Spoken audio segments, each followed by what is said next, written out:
Hello everyone, আসসালামু আলাইকুম আমার প্রিয় ভিউয়ার্স। কেমন আছেন আপনারা সবাই? আশা করি সবাই অনেক বেশি ভালো আছেন, সুস্থ আছেন। আলহামদুলিল্লাহ, আমি আমার পরিবার নিয়ে অনেক ভালো আছি, সুস্থ আছি। সায়েন্স ওয়ার্ল্ড থেকে প্রতিদিনের মতো চলে এলাম আমি শারমিন আছি আপনাদের সাথে নতুন দিনে নতুন আরেকটি ব্লগ ভিডিওর মধ্য দিয়ে। আজকের ব্লগটা আমি ঘর বাড়ি গুছিয়ে তারপরে আপনাদের সঙ্গে শেয়ার করছি।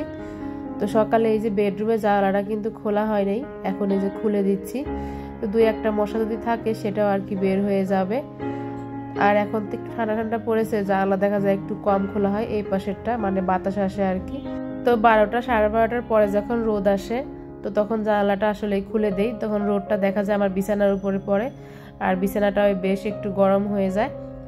তো আজকে সকালে উঠে মেশিনে কাপড় দিয়েছিলাম। তো বেশ 2-3 দিন যাবত আমাদের বাসায় একটু পানির প্রবলেম হচ্ছে, মানে পাম্পের থেকে পানি আর কি কম আসে। তো এই জন্য পানিটা ধুয়ে রাখছি, কাপড়ও ওইভাবে ধোয়া হচ্ছে না। দেখা যাচ্ছে 2-3 দিনের কাপড় একবারে জমিয়ে তারপরে ধুচ্ছি।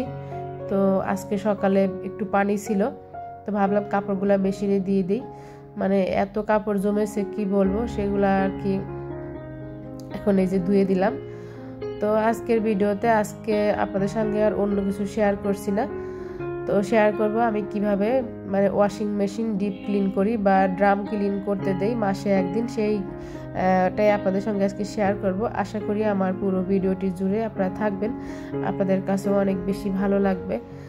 তো আমি আজ 2 দিন যাবত একটু অসুস্থ, ওইভাবে কারো ভিডিও দেখতে পারছি না। আমার একটু জ্বর এসেছে আর ঠান্ডা লেগেছে, সেটা তো বুঝতেই পারছেন গলার ভয়েস শুনে।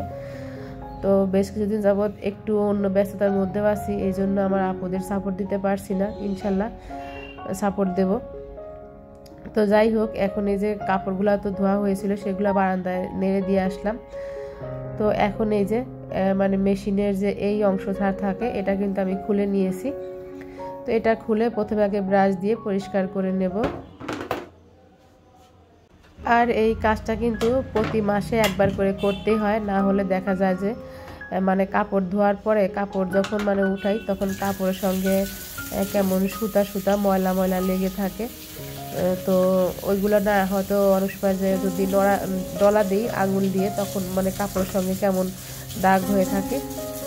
তো মেশিনে কিন্তু এই কাজটা রেগুলারই করতে হয়, মানে মাসে একদিন আর কি। তো এই পার্টটা খুলে প্রথমে আমি এই যে দাঁত মাজা যে টুথব্রাশ আর কি সেটা দিয়ে ক্লিন করে এখন এই যে একটু ডিটারজেন্ট দিয়ে ভালো করে পরিষ্কার করে নেব। তো যেহেতু আমার ছেলেরা কালো রঙের কাপড় চোপড় বা অ্যাশ, ওর বাবাও এই টাইপের কাপড় চোপড় বেশি পরে, তো ওদের কাপড় চোপড়ে দেখা যাচ্ছিল যে কয়েকদিন ধরে এরকম দেখা যাচ্ছে। তো বেশ কিছুদিন হলো ভাবছি যে পরিষ্কার করবো ড্রামটা, কিন্তু করাই হচ্ছিল না। তো আজকে ফাইনালি করেই ফেললাম। তো এখন এই যে ডিটারজেন্ট দিয়ে প্রথমে আগে তো ধুয়ে নিয়েছি, এখন ডিটারজেন্ট আর ব্রাশ দিয়ে এটা ঘষে ঘষে পরিষ্কার করে নিচ্ছি।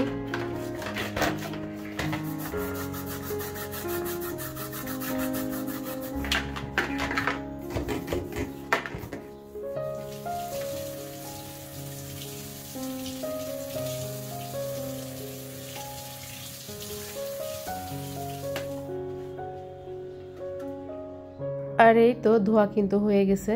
তো এই পার্টটা আমি একটু ভেজা কাপড় দিয়ে ভিতরের অংশটা মুছে নিচ্ছি। প্রচুর পরিমাণে ময়লা হয়েছে, যেহেতু বাসায় কাজ করা হয়েছিল ওই সময় কিন্তু অনেক কাপড় চোপড় আমার ধোয়া হয়েছে। তো ওই জন্য আর কি ময়লাটা বেশি হয়েছে, মানে একদম ময়লা হয়ে গিয়েছে। তো অনেকেই বলেন যে ওয়াশিং মেশিনে কাপড় চোপড় পরিষ্কার হয় না বা কেমন পরিষ্কার হয়। অনেক কমেন্ট কিন্তু পেয়েছি যে আপু আপনার এই মেশিনে কেমন কাপড় চোপড় পরিষ্কার হয়। তো আমি বলবো যে অবশ্যই অনেক ভালো পরিষ্কার হয়, না হলে আসলে কি জন্য ওয়াশিং মেশিন কিনবো এত টাকা দিয়ে। আর ঘরে একটা ওয়াশিং মেশিন থাকা মানে একটা মানুষের মতো আর কি রেগুলার সার্ভিস দেওয়া, মানে সময় অসময় যখন ইচ্ছা তখন আর কি একদম তো ধুয়ে পরিষ্কার করে শুকিয়ে দেয়। তবে বেশি ময়লা কাপড় চোপড় কিন্তু কখনো মেশিনে পরিষ্কার হবে না। তো স্বাভাবিক আমরা কিন্তু রেগুলার কাপড় চোপড় যে পরি সেটাই কিন্তু মেশিনে ধুতে দেই। তো অনেক নোংরাও কিন্তু আমাদের কাপড় চোপড় হয় না, দেখা যায় হালকা পাতলা ঘামের গন্ধটা বেশি হয়, তো সেটাই আর কি ধোয়া হয়। আর যদি দেখি যে একটু বেশি ময়লা হয়েছে সেই কাপড়টা কিন্তু আমি প্রথমে গরম পানি দিয়ে মানে ভিজিয়ে হয়তো 15-20 মিনিট রেখে দিয়ে তারপরে মেশিনে দেই, তাহলে কিন্তু বেশ ভালো পরিষ্কার হয়। যে কোনো সাদা কাপড় চোপড় বা শার্টের কলার আর কি একটু ডলে দিতে হয়। তো বিশেষ করে সাদা শার্ট আমি কখনোই মেশিনে দেই না, এগুলো তো বাচ্চাদের কাপড় সবসময় হাতেই ধুই। তো যাই হোক, আমি কিন্তু সামান্য একটু ডিটারজেন্ট দিয়েছি, যেখানে আর কি ডিটারজেন্ট বা লিকুইড দেয় ওই জায়গাটা, ওটা কিন্তু এমনি ডিটারজেন্ট দিলে পরিষ্কার হয়ে যাবে। তো এই তো পানি কিন্তু পড়া শুরু করে দিয়েছে। তো আমি এখানে মানে ড্রাম ক্লিনে দিয়েছি অপশনে, তো এটা কিন্তু অটোমেটিক্যালি সেট হয়ে যায় ওয়াটার লেভেল 4। মেশিন কিন্তু নিজের মতন করে সেট করে নেয়, এখানে আমার আর কোনো কাজ নাই। তো এখানে আমি একটু ডিটারজেন্ট দিয়েছি, ডিটারজেন্ট আসলেই দিলেও হয় না দিলেও হয়, তো আমি একটু দিলাম আর কি, আমার কাছে দিলে ভালো লাগে, আর যখন শুকিয়ে যাবে তখন ফ্লেভারটা খুব ভালো লাগবে। তো এখানে টাইম এসেছে 1 ঘন্টা 53 মিনিট। 1 ঘন্টা 53 মিনিটে কিন্তু পুরোটা ড্রাম একদম পরিষ্কার হয়ে যাবে। যেভাবে কাপড় ধোয়ার সময় মেশিন অটোমেটিক্যালি চলে ওরকম করে কিন্তু পানি নিবে, দেখা যায় যে পানি ফেলে দিবে আবার নিবে, তো মেশিনের মতন আর কি কাজ করবে। তো আমি এখন উপরের নিচের এই যে অংশগুলা একটু ডিটারজেন্ট দিয়ে ন্যাকড়া দিয়ে মুছে নিচ্ছি। তো আমার মেশিনটা যেহেতু বারান্দায় রাখা, এই জন্য ধুলাবালিটা একটু বেশি হয়, কিন্তু তারপরও একটা কাভার নিয়েছি ঢেকে রাখার জন্য, আবার এমনি আর একটা কাপড় দিয়ে সবসময় ঢেকে রাখি। তো আমি আর একটু ডিটারজেন্ট দিলাম, মোট আমি এখানে 1 চামচ মতো ডিটারজেন্ট ইউজ করেছি সার্ফ এক্সেল। তো পজ করে রেখে কিন্তু আমি ভিতরটা পরিষ্কার করে নিলাম, এখন আবার কিন্তু অন করে দিলাম। তো এখানে আমার কিন্তু কাজ শেষ, আমার আর কোনো কাজ নেই। তো মেশিন অটোমেটিক্যালি পানি ভরবে, পানি নিবে। তো একদম কাপড় ধোয়া যেরকম শব্দ হয় বা পানি নেয় ওরকম করতে করতে কিন্তু নিজেই ক্লিন হয়ে যাবে। তো আমার কাজ কিন্তু এই পর্যন্তই শেষ। তো যাই হোক, এখানে দেখতে পাচ্ছেন শাক, আমার ছেলে মানে উপরে গিয়েছিল, মানে ছাদে গিয়েছিল গাছে পানি দিতে সকালবেলায়। তো শাক নিয়ে এসেছে, বেশ অনেকগুলা শাক কিন্তু হয়েছে, মানে পুঁই শাক, কলমি শাক, কচুর শাক। তো বড় একটা বালতি হাতে করে নিয়ে গিয়েছিল, বালতি ভরে ভরে আর কি পানি দেয়, তো সেই বালতিটা কিন্তু একদম ভরে গেছে। তো খালা এদিকে এসে এই যে একটা তরকারি কেটে দিয়েছিল, তো সেটার সঙ্গে আমি আবার ওখান থেকে অর্ধেকটা শাক দিয়ে মাছ চচ্চড়ি করে নেব। তো আসলে নিজের হাতে লাগানো এই যে ছাদ বাগানের মানে শাকের যে তরকারিটা, এটা কিন্তু বেশ অনেক মজা হয়েছিল খেতে। তো আমার পুয়ের কাছে কিন্তু অনেক ফল হয়েছে, তো আমার ছেলে তো আর বোঝে না, সবই কিন্তু নিয়ে এসেছে। তো আজকে আমি একটা তরকারি রান্না করব।